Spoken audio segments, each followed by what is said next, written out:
tust du schon wieder? Ich baum.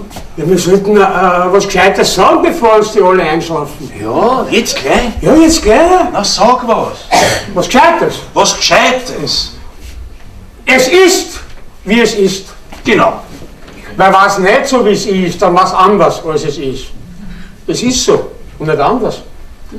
Das muss ich jetzt nicht alles verstehen.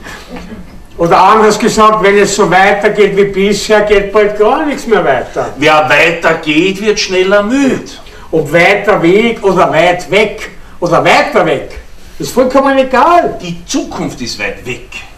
Das ist mir wurscht, ich lebe in der Gegenwart. Die Zukunft hat auch keine Zukunft. Richtig. Heute ist morgen schon gestern. Auch ein langer Weg.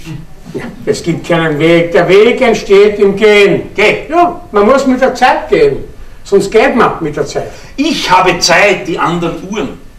Ah, deine Uhren gehen anders? Das klingt jetzt mehr als noch nichts. Nichts ist häufiger, als man glaubt. Der Glaube versetzt Berge. Politiker sagen, wir sind über den Berg. Ab jetzt geht es nur mehr bergab. Die Fallhöhe steigt mit der Ambition. Wer auf Grund gelaufen ist, kann nicht mehr sinken. Womit wir wieder bei Politikern wären. Ja, diesen Virtuosen des verbalen Leerlaufs. Und ihren Aussagen, die nichts aussagen und nur ihnen zusagen. Ihren wolkigen Nullsätzen von stringentester Sinnlosigkeit. Ja, die sind fähig, über alles nichts zu sagen. Ich sag dir was. Bitte. Wir haben bei dieser Nummer jetzt ganz schön die Floskelsau durchs verbale Dorf getrieben. Ja? Ja, durch den Dschungel der Phrase. Wir würden uns zu Politikern eignen.